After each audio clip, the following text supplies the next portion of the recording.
Il se passe quelque chose en France que les données les plus récentes rendent impossible à ignorer. L'insécurité perçue dans certaines métropoles pousse les familles avec enfants au départ. Une réalité documentée par les chercheurs du PUCA, publiée en mai 2026, qui confirme que l'exode familial des grandes villes n'est pas une impression, mais un mouvement de fond mesuré et chiffré.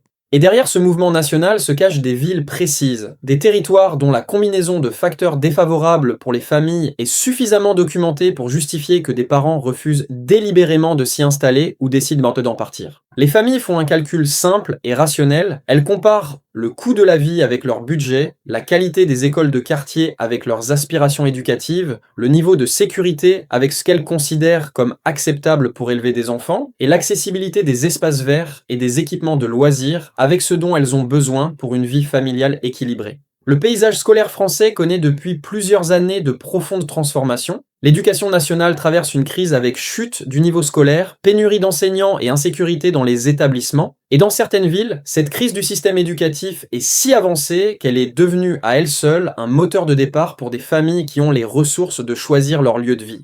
Dans cette vidéo, nous allons nommer les 10 villes françaises où ces facteurs convergent de la façon la plus documentée en 2026. Celles dont les données officielles justifient que des familles les évitent ou les quittent massivement. Non pas pour condamner ces villes ni leurs habitants, mais pour donner aux familles qui font ce choix résidentiel les informations documentées qu'elles méritent d'avoir. Abonnez-vous maintenant à cette chaîne, chaque semaine des analyses précises sur les réalités urbaines françaises que peu de médias présentent avec la clarté qu'elles méritent. En 10e position, une ville normande dont la perte de 5,4% de population entre 2010 et 2021, parmi les plus importantes des grandes villes françaises, reflète en partie un exode familial documenté vers des communes périphériques jugées plus adaptées aux besoins d'une vie familiale de qualité. C'est Le Havre. Le Havre est une ville dont le déclin démographique dit quelque chose de concret sur sa capacité à retenir et à attirer les familles. Une baisse de 5,4% en 10 ans dans une ville portuaire normande dont l'économie industrielle résiste mieux que beaucoup d'autres, ce déclin n'est donc pas uniquement économique. Il reflète aussi des choix résidentiels de familles qui ont décidé de s'installer dans des communes périphériques ou dans d'autres villes jugées plus adaptées à leurs besoins.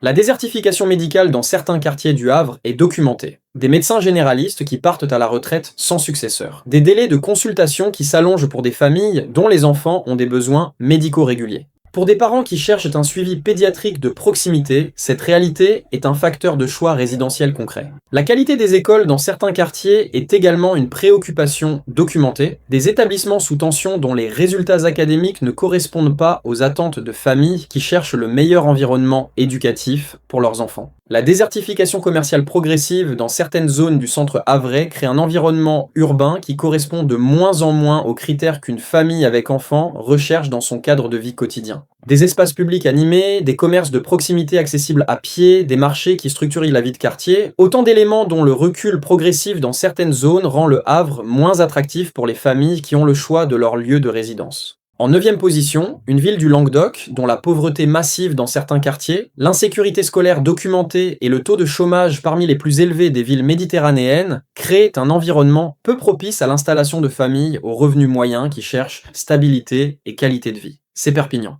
Perpignan est une ville dont les données démographiques disent quelque chose de précis sur l'attractivité familiale, des quartiers dont les taux de pauvreté dépassent 70% selon l'Observatoire des inégalités, une insécurité documentée par les statistiques officielles du ministère de l'Intérieur, et un système éducatif dont certains établissements concentrent des difficultés qui poussent les familles qui le peuvent vers l'enseignement privé ou vers d'autres villes. L'éducation nationale traverse une crise qui n'en finit pas, chute du niveau scolaire, pénurie d'enseignants et insécurité dans les établissements, et dans les quartiers les plus défavorisés de Perpignan, cette crise nationale prend une intensité particulière. Des établissements scolaires dont les conditions d'enseignement sont documentées comme parmi les plus difficiles de France, des résultats académiques qui reflètent la concentration de difficultés sociales dans certaines zones, et des enseignants dont la rotation est suffisamment rapide pour priver les élèves de la continuité pédagogique dont ils ont besoin.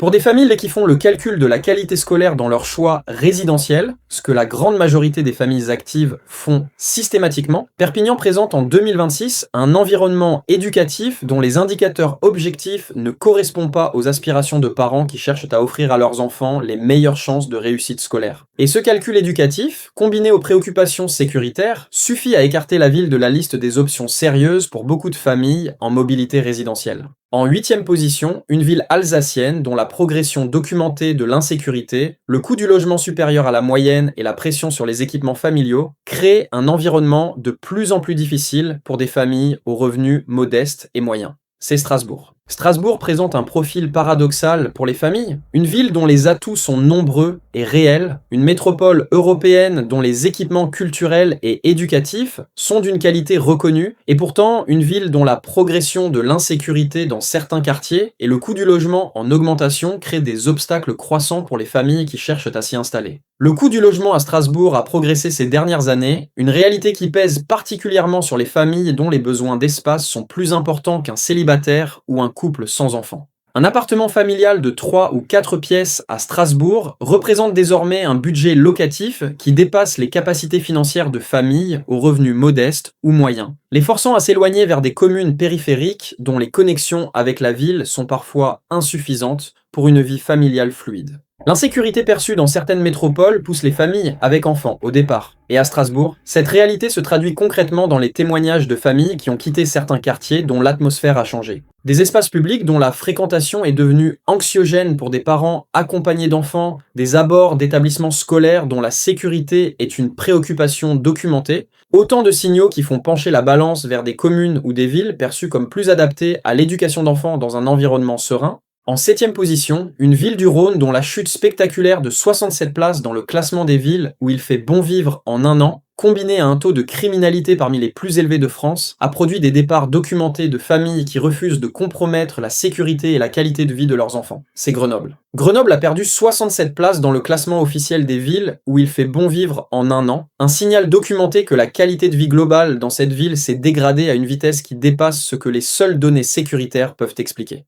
Pour des familles qui utilisent ces classements comme une aide à la décision résidentielle, cette chute spectaculaire est un signal clair qui fait sortir Grenoble de la liste des options sérieuses. La guerre des points de deal dans certains quartiers grenoblois a créé une violence de proximité que des parents décrivent régulièrement comme incompatible avec l'éducation d'enfants dans un environnement sécurisé. Des familles qui ont quitté certains quartiers après des incidents impliquant leurs enfants, des jeunes exposés à des scènes de violence, des abords d'écoles dont l'atmosphère s'est dégradée, des espaces de jeu et de loisirs dont l'occupation par certains groupes a rendu la fréquentation difficile pour les familles ordinaires. La pénurie d'enseignants dans les établissements publics grenoblois les plus sous tension est documentée. La crise de l'éducation nationale avec pénurie d'enseignants et insécurité dans les établissements prend dans certains quartiers de Grenoble une dimension particulièrement préoccupante. Des parents qui choisissent l'enseignement privé pour ne pas soumettre leurs enfants à des conditions scolaires qu'ils jugent inacceptables ou qui déménagent vers des communes dont les établissements publics offrent un environnement éducatif correspondant à leurs attentes. En 6e position, une ville du Nord dont la pauvreté structurelle, le chômage multigénérationnel et la désertification des services familiaux créent un environnement dont les familles aux revenus modestes ont du mal à s'extraire et que les familles mobiles évitent délibérément. C'est Roubaix. On arrive à la moitié de ce classement. Si cette vidéo vous apporte des informations concrètes et documentées sur des réalités que vous cherchez à comprendre avant un choix résidentiel, c'est le moment de vous abonner. Un abonnement et un like permettent à cette chaîne de continuer chaque semaine. Abonnez-vous maintenant. Roubaix est l'une des villes françaises dont les indicateurs de qualité de vie familiale sont les plus défavorables. Non pas en raison d'un seul facteur, mais d'une accumulation documentée de difficultés qui se renforcent mutuellement. Une pauvreté structurelle, avec plus d'un habitant sur deux sous le seuil de pauvreté dans certains quartiers, une désertification médicale documentée dans les zones les plus défavorisées, et un système éducatif sous tension dans des établissements qui concentrent les difficultés sociales les plus importantes. Pour une famille qui cherche à s'installer, la combinaison de ces facteurs crée un environnement dont les perspectives pour les enfants, en termes d'éducation, de sécurité et d'opportunités futures, ne correspondent pas à ce que des parents responsables cherchent à offrir à leurs enfants. Et les familles qui ont les ressources pour partir, celles dont un parent au moins a un emploi qualifié et une mobilité géographique, font de plus en plus ce choix, laissant derrière elles celles qui ne peuvent pas partir. En 5e position, une ville de la Gironde dont le passage au statut de ville la plus dangereuse de France selon les statistiques officielles a produit un exode familial documenté. Des familles qui avaient choisi Bordeaux pour sa qualité de vie et qui la quittent pour les mêmes raisons que celles qui les avaient attirées. C'est Bordeaux. Bordeaux est en 5e position de ce classement avec une ironie documentée. La ville la plus attractive de France il y a 10 ans est devenue en 2026 l'une de celles que les familles fuient le plus. Bordeaux a longtemps trusté les premières places des palmarès d'attractivité. La LGV Paris-Bordeaux, la qualité de vie et le prestige de la ville ont attiré des dizaines de milliers de nouveaux résidents. Résultat, les prix de l'immobilier ont rattrapé et parfois dépassé ceux de nombreuses métropoles, complexifiant l'accès au logement. Et cette complexification de l'accès au logement s'est produite au moment même où l'insécurité progressait, une double contrainte qui rend Bordeaux particulièrement difficile pour les familles aux revenus moyens. Trop cher pour se loger confortablement avec des enfants, trop dangereuse pour certains quartiers selon les statistiques officielles, trop congestionnée pour une mobilité quotidienne fluide, Bordeaux concentre en 2026 tous les facteurs qui poussent les familles vers d'autres destinations. Les familles qui quittent Bordeaux ne quittent pas le département. Beaucoup s'installent dans les communes de la métropole girondine, dans des zones périurbaines dont les loyers et les prix immobiliers permettent un logement familial décent et dont la sécurité perçue correspond mieux à leurs attentes. Un mouvement de suburbanisation documenté qui vide progressivement certains quartiers bordelais de leur substance familiale tout en maintenant globalement les chiffres de population de la métropole. En 4e position, une ville du Rhône dont la probabilité statistique d'un sur 11 d'être victime d'un acte de délinquance chaque année a produit des départs de familles qui ne veulent pas exposer leurs enfants à un niveau de risque que les données officielles confirment comme le plus élevé de France. C'est Lyon. Lyon est la ville française dont l'indice d'exposition à la délinquance est le plus élevé selon le classement officiel, un niveau de risque 141% supérieur à la moyenne nationale. Et pour des familles avec enfants qui doivent laisser leurs enfants se déplacer seuls dans l'espace urbain à partir d'un certain âge, pour aller à l'école, chez des amis, aux activités sportives, ce niveau de risque statistique change fondamentalement le calcul résidentiel. L'insécurité perçue dans certaines métropoles pousse les familles avec enfants au départ, et à Lyon, ce n'est pas seulement une perception. C'est une réalité statistique documentée par les données officielles du ministère de l'Intérieur. Des familles qui témoignent avoir modifié les déplacements de leurs enfants pour éviter certains quartiers, des parents qui accompagnent leurs enfants jusqu'à des âges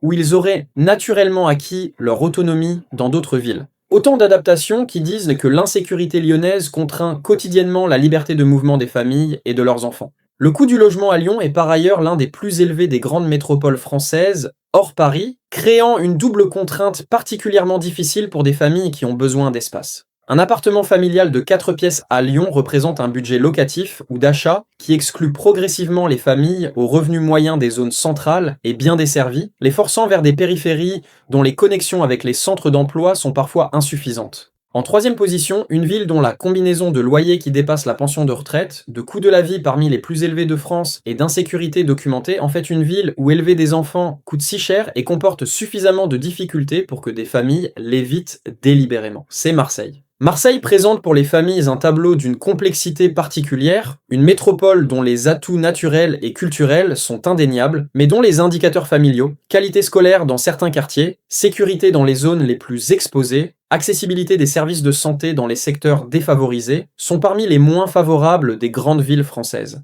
L'éducation nationale traverse une crise qui n'en finit pas, chute du niveau scolaire, pénurie d'enseignants et insécurité dans les établissements, et dans certains établissements scolaires des quartiers nord de Marseille, cette crise nationale prend une forme particulièrement aiguë. Des familles qui font des kilomètres supplémentaires pour scolariser leurs enfants dans des établissements d'autres secteurs, qui recourent à l'enseignement privé pour fuir des conditions scolaires publiques jugées insuffisantes, ou qui décident de quitter la ville pour offrir à leurs enfants un environnement éducatif correspondant à leurs aspirations. La désertification médicale dans les quartiers populaires marseillais est particulièrement préoccupante pour des familles dont les enfants ont des besoins de soins pédiatriques réguliers. Des mères qui doivent parcourir de longues distances pour consulter un pédiatre, des délais de consultation incompatibles avec les urgences médicales de jeunes enfants, autant de contraintes qui s'ajoutent au budget familial déjà sous pression dans une ville dont le coût de la vie est supérieur à la moyenne nationale. En 2e position, une ville de Seine-Saint-Denis dont la combinaison de pauvreté record, d'insécurité documentée et de système éducatif sous tension en fait la ville métropolitaine la moins propice à l'installation de familles qui ont le choix et dont le départ des classes moyennes crée un appauvrissement social documenté. C'est Saint-Denis.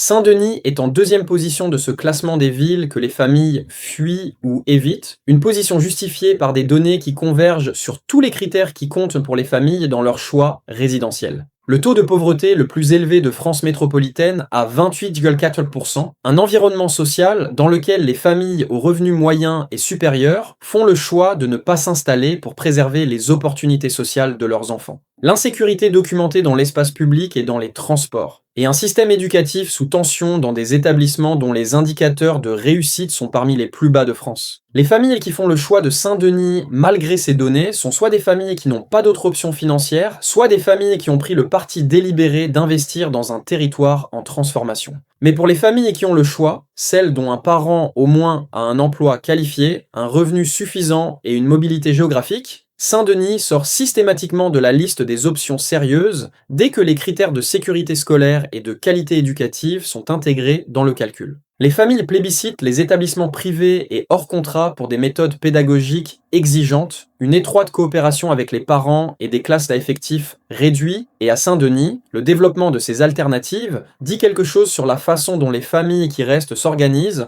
pour contourner un système éducatif public dont les conditions ne correspondent pas à leurs aspirations. Et en première position, la ville française dont les familles fuient le plus massivement et le plus documentément en 2026, une capitale dont la perte de 125 000 habitants en 10 ans reflète en grande partie des départs familiaux motivés par le coût de la vie, l'insécurité et la difficulté de trouver des logements adaptés à une vie familiale équilibrée. C'est Paris. Paris est en première position de ce classement, et cette position est justifiée non pas parce que Paris est la ville la plus dangereuse ou la plus pauvre, mais parce que c'est la ville dont les départs familiaux sont les plus massifs en volume absolu et les plus documentés dans leur motivation. Paris perd en moyenne 12 200 résidents permanents chaque année, et une proportion significative de ces départs sont des familles avec enfants qui font le calcul que leur qualité de vie sera meilleure ailleurs pour un coût inférieur. Les familles se sentent exclues des séjours en ville en raison du coût trop élevé et du manque d'hébergement adapté à leurs besoins. Et cette réalité touristique dit quelque chose sur la réalité résidentielle. Paris est une ville qui s'est progressivement transformée en espace optimisé pour les célibataires aisés, les touristes et les investisseurs, et de moins en moins en ville adaptée aux familles qui ont besoin d'espace,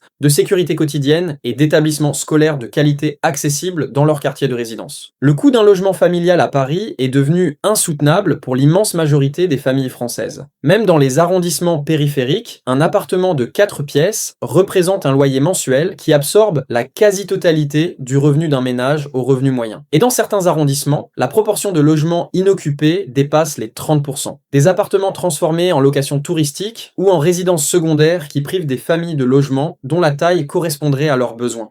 Ces 10 villes nous disent en quelque chose d'essentiel que les politiques d'aménagement urbain n'ont pas encore pleinement intégré, que les familles ne sont pas des résidents comme les autres. Elles ont des besoins spécifiques, des logements spacieux, des écoles de qualité à proximité, des espaces publics sécurisés pour les enfants, des services médicaux accessibles rapidement, et quand une ville ne remplit plus ces critères, celles qui ont le choix partent. Et leur départ appauvrit progressivement ces villes de leur substance familiale la plus dynamique. Si cette vidéo vous a apporté des informations utiles pour votre propre réflexion résidentielle, likez-la, partagez-la avec des parents qui s'interrogent sur leur lieu de vie et abonnez-vous à cette chaîne. Dites-nous en commentaire, vous êtes parent et vous avez quitté l'une de ces villes, qu'est-ce qui a déclenché votre départ ?